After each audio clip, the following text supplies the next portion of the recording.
Assalamualaikum warahmatullahi wabarakatuh. Perkenalkan, nama saya Mutiara Suci Putri Gemilang, kelas 11 Manajemen Perkantoran 2, nomor absen 5. Di sini saya akan membacakan materi yang saya dapat dan mempresentasikan tugas saya. Materi yang saya dapat adalah otomatisasi pembukuan kas kecil.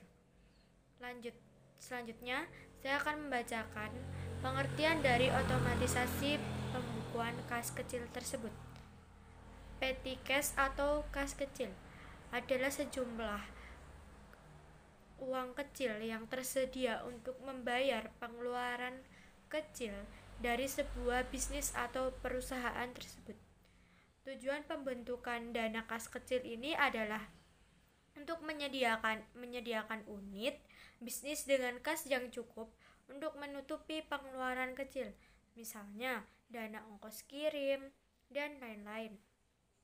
Karakteristik dari kas kecil tersebut adalah: yang pertama, jumlah kas kecil adalah terbatas dan bervariasi, tergantung dari tipe perusahaan dan kebutuhannya. Yang kedua, kas kecil dalam keseharian transaksi bisnis digunakan sebagai pembayaran yang bersifat rutin dan wajib jumlah yang relatif sedikit. Yang ketiga, pertanggungjawaban kas kecil biasanya dilakukan setiap minggu atau bulan dengan pemeriksaan rutin. Yang terakhir adalah dari segi pemeliharaan dana.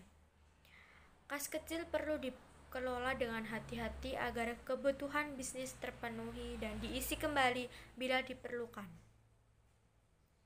Yang selanjutnya adalah contoh dari kas kecil. Contoh kas kecil ini maksudnya adalah contoh-contoh pengeluaran dari kas kecil yang ada di bisnis atau perusahaan. Yang pertama adalah pembelian peralatan kantor. Itu sangat wajib karena di setiap kantor akan ada pengeluaran seperti itu. Yang selanjutnya adalah kartu bunga atau hadiah kecil lainnya, seperti misal keperluan ulang tahun mendadak yang akan dirayakan di kantor. Yang ketiga adalah pembayaran makanan kecil, kopi, atau cemilan untuk karyawan. Ini biasanya terjadi saat lembur atau saat perayaan pesta party. Yang keempat adalah menggantikan karyawan untuk biaya kecil yang berhubungan dengan pekerjaan. Maksud dari menggantikan karyawan ini adalah biaya seperti periksa ke dokter atau menjenguk mereka yang sakit. Yang terakhir adalah kurir atau biaya pengiriman menit terakhir lainnya. Maksud dari ini adalah semisal kantor membutuhkan. Yang terakhir adalah kurir atau biaya pengiriman menit terakhir lainnya. Maksud dari ini adalah semisal kantor membutuhkan sesuatu yang mendadak. Kadang kita akan berbelanja melalui online shop. Seperti itu. Terus selanjutnya, fungsi dan tujuan pembentukan dana kas kecil ini adalah: yang pertama, pembayaran peralatan, seperti yang saya jelaskan di awal tadi. Dana darurat perusahaan ini harus bisa ditalangin oleh dana kas kecil. Yang ketiga, memudahkan pencatatan akuntan. Yang terakhir adalah mencegah kekeliruan pengalokasikan dana. Yang selanjutnya adalah manfaat dan kekurangan dari kas kecil ini, yaitu kas kecil juga umumnya digunakan untuk pengeluaran kecil yang sering kita lakukan. Misalnya kebutuhan cemilan di kantor, alat tulis yang mendadak tiba-tiba habis, hingga alat kebersihan lainnya. Uang tunai kas kecil ini juga dapat dijadikan untuk kembalian untuk pelanggan jika uang tunai hampir habis. Maksudnya dari ini tuh seperti yang ada di swalayan seperti itu. Meskipun begitu, hal ini tidak seharusnya menjadi kebiasaan. Dan maksud dari kas yang saya bilang tadi itu kayak kas kecil bisa jadikan dana dadakan gitu. Sementara itu, petty cash atau kas kecil ini juga memiliki kekurangan tersendiri, yaitu kekurangannya adalah karena dapat menimbulkan masalah dan resiko. uang tunai ini rentan lebih sulit untuk diamankan dan dilacak.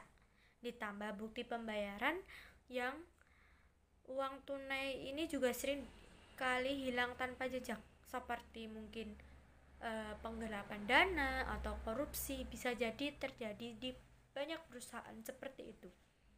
Inilah mengapa pengelola dana kas kecil atau petty cash lebih menantang dan membutuhkan pekerjaan ekstra.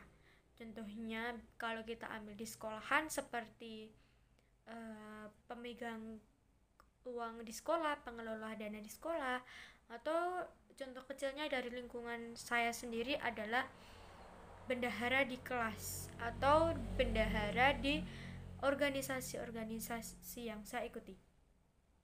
Nah, materi yang terakhir, saya akan menjelaskan tentang prosedur pengolahan dari kas kecil ini. Ada beberapa prosedur pengelolaan dari kas kecil.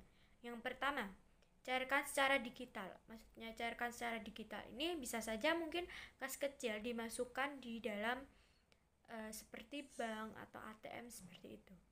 Yang kedua, materi yang terakhir, saya akan menjelaskan tentang prosedur pengolahan dari kas kecil ini.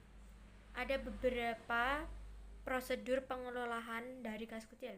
Yang pertama, cairkan secara digital. Maksudnya cairkan secara digital ini bisa saja mungkin kas kecil dimasukkan di dalam seperti bank atau ATM seperti itu. Yang kedua, sesuai batas kartu. Yang ketiga, kontrol pengeluaran yang tidak sah. Ya tadi seperti yang saya sudah jelaskan di awal, kontrol biar tidak terjadi hal-hal yang tidak diinginkan seperti itu. Yang keempat adalah menganalisa laporan pengeluaran. Yang kelima adalah lacak saldo dan pengeluaran secara real time. Yang terakhir ini adalah rekonsiliasi biaya dan proses penggantian. Cukup sekian dari saya materi tentang otomatisasi pembukaan kas kecil. Mohon maaf bila ada kesalahan. Wassalamualaikum warahmatullahi wabarakatuh.